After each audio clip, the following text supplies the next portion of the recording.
Greetings, everyone. I'm Mar, and once again, this is my opinion. As you could tell from the title there, today it is my review of the latest entry in the Monsterverse.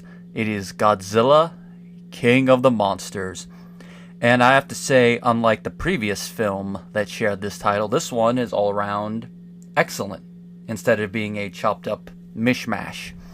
I know I have to bust that film's chops, even though it was respectful for its time. Now, as you could probably already guess from my slight enthusiasm, I thoroughly enjoyed this film. Take a step back. I am in the group, I don't know if it's a minority or just the half of the population that saw the first film that enjoyed it, but I did have some issues with it.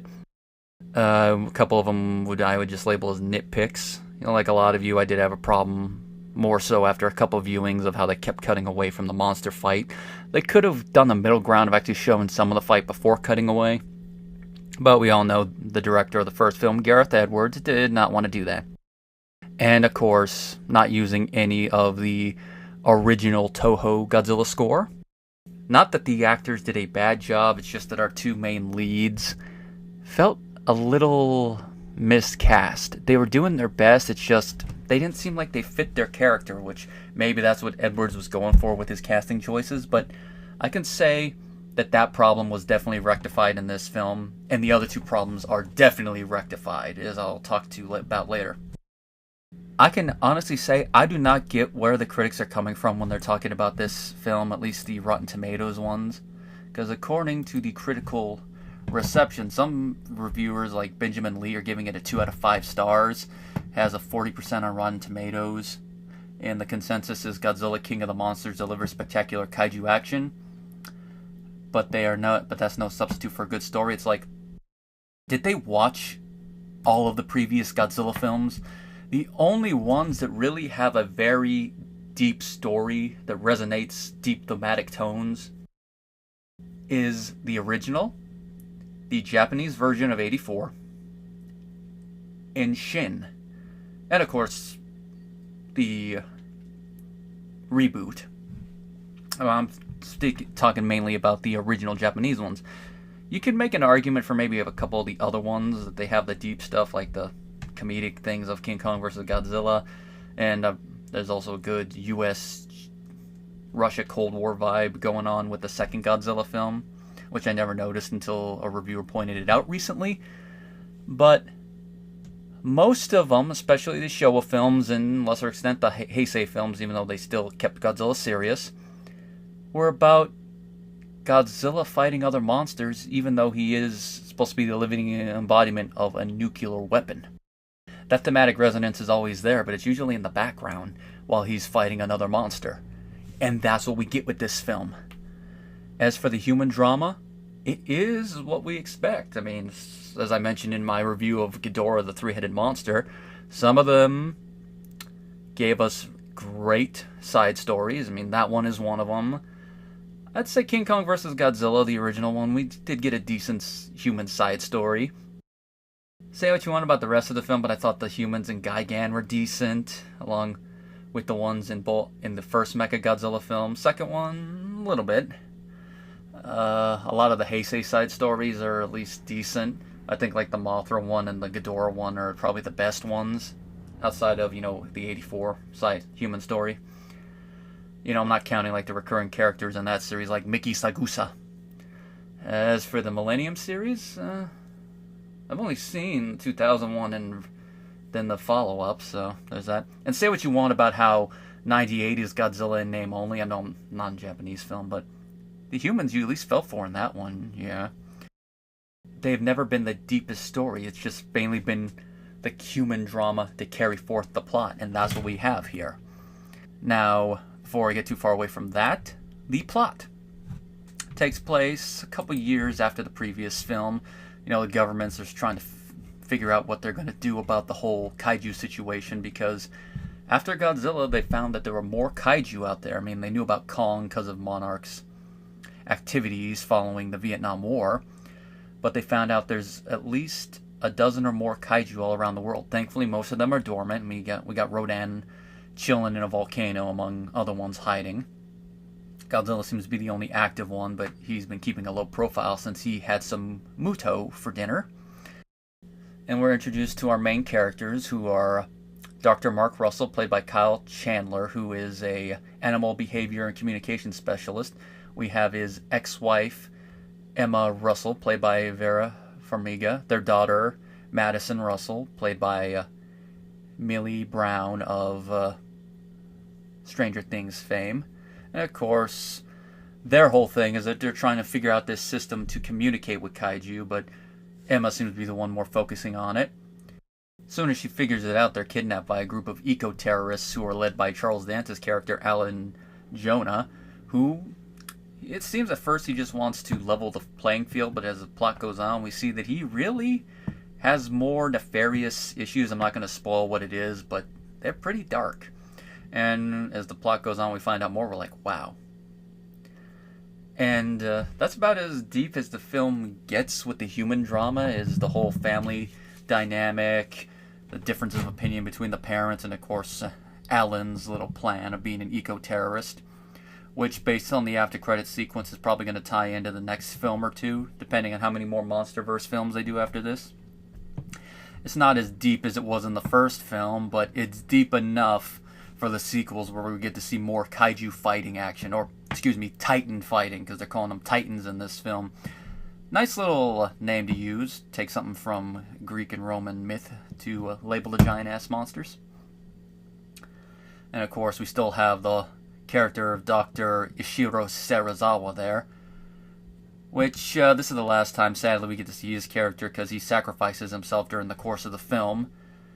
And I have to say, with what they did with his character here, I have a feeling both of his namesakes, the director and the character from the original film, would be proud of what they did, especially his final words being, "To Godzilla, so long, old friend." Now, the special effects I thought were excellently done. I mean, first film they were pretty good. Here, I think they took the work they did in the first film and then took that up to 11. Especially considering that, unlike the previous film, we don't cut away at inappropriate moments. I mean, they still pan down to follow the humans, but all the Godzilla films where he's fighting another monster, they do that. They cut back and forth. But here it's like they're panning to show you what the humans are doing around the monsters and panning back to the fight, which I thought was pretty cool. I thought they actually made Ghidorah terrifying. I mean, he's always been terrifying to a point, but this is the scariest that they've made him, and I think it's because they can bring him to life in a way with CGI that's kind of hard to do with the suit, because of how they have to model the heads and they seem to flail about in a controlled manner. Here they can make them move more dragon and snake like, and of course they gave each head personality, but the middle one being the dominant one and being scary, it's like, ooh, this is good. And then actually having a cosmic storm come around him I thought was a nice little touch. Godzilla is still the same as always, but the thing that really made it worthwhile was when we actually get to see the American take on burning Gojira. If you guys don't know what that is, that's his form from Godzilla vs. Destroyer! And it's a similar reason, but executed differently. Rodan, I thought they did him justice, him coming out of a volcano, nice little tribute to both how he was killed in his original film and the fact that he came out of one in Ghidorah, the three-headed monster. Which I thought from the trailers this was going to be a loose remake of that film. I have to say it's more a loose remake of Final Wars. The reason I say that is, even though he does fight Rodan like he does in Ghidorah, it feels more like how they fought in Final Wars, where it's just a fight instead of, them having a disagreement before they team up to fight a space monster, which Ghidorah remains a space monster, but we don't find that out till the end, which explains a certain plot point, which is a nice little twist on it. I'll talk about that plot point more in a moment. Of course, Godzilla doesn't fight as many monsters as he does in Final Wars, but it seems the vibe is closer to that, mainly because of how the military aids Godzilla during his final fight with Ghidorah. That felt more like Final Wars than it did Three-Headed Monster. Mothra, I thought they did justice too. I mean, Mothra, you've always gotten the fact that she is a kaiju goddess, but here they took that up and ramped it. Like, she's able to still use her silk in her imago form. They made her legs bigger in the redesign, which makes them a little bit more useful, because the most useful thing I could think of that she did in her previous iterations with those legs was grab onto Godzilla to double team him with Batra. Here they actually feel like they could be used for stabbing and slapping. And of course, when she came out of the egg and they included the original Mothra theme as an instrumental, I smiled, which leads to the fact that they did use some of the original score throughout the course of the film. They used it appropriately. I couldn't help but smile. I only seemed to notice her and Godzilla's themes. Didn't notice them doing a version of Monster Zero or Rodan's themes, but maybe it's because the arrangement was different and it was subtle. I'll have to listen to the score independently to be able to tell. Now, if I have any nitpick about the film, it's the fact that the Oxygen Destroyer seemingly comes out of nowhere, and it doesn't have the same vibe that it does in the original. Because in the original film, the Oxygen Destroyer is built up from the first time we see Serizawa, and then in the end, it's used to kill Godzilla. And of course, Serizawa in that film kills himself, so it can't be used as a weapon of war, which was what he feared. So he uses it to save the world and seemingly teach them a lesson about misusing weapons. Also teaching me a lesson about them misusing the right pronunciation. Whereas here, it just seems like an afterthought. It's like, oh, by the way, we developed this weapon. We call it the Oxygen Destroyer. We're going to use it on Godzilla now. I know earlier the military was talking about killing Godzilla, but they should have at least maybe had a line of dialogue or two to say, we've been developing weapons to try to take them out. And we have one that we think we might actually be able to use. All we need is just, a quorum about getting rid of Godzilla. And then maybe when they decided to launch it, it's like, you took the decision out of our hands, Serizawa. Something like that. But instead it's like, I like it's a nice little Easter egg, and it's an excuse to take Godzilla out, but,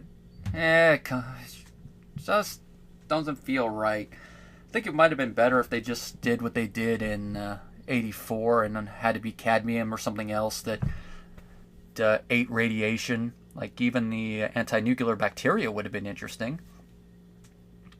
But probably they figure, maybe not that many people would have gotten that Easter egg. It's like, meanwhile, me in the background, I would have been giving them a reason to actually have to use more radiation, like how they did in versus Ghidorah, in order to supercharge him and up his height a little bit.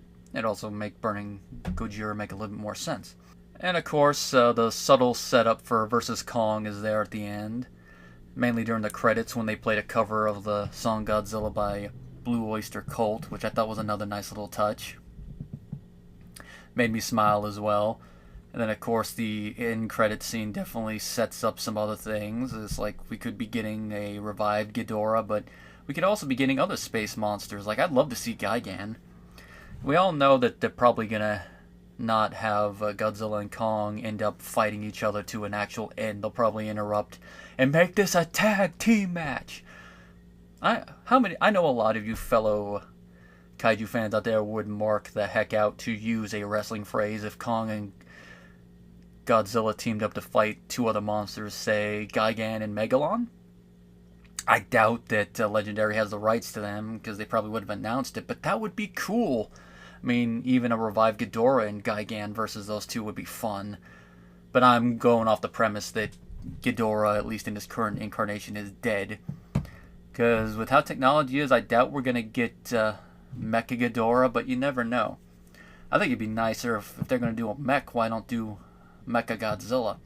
Then again, at this point in time, probably make more sense to go the alien Mecha Godzilla route, but who knows, they'll probably save that for after the fight with Kong, because I don't think it'd be good if they just brought that randomly in the third act. Although if John Peters was involved somehow, yeah, you bet your ass he probably would. What do I give the rating for this film? I can say unashamedly I would at least give this at minimum a 4 out of 5, but I'm leaning towards a 4.5. But it'd probably take another watch for me to cinch it, but at least a 4 out of 5 stars. If you are a fan of the Godzilla series, it comes with my high recommendation. Just Forget what the critics say. Definitely a sequel is better than the first. And I can't wait for vs. Kong to come out, even though the rumors are that they're delaying it. Why? I don't know. Hopefully it's for a good reason.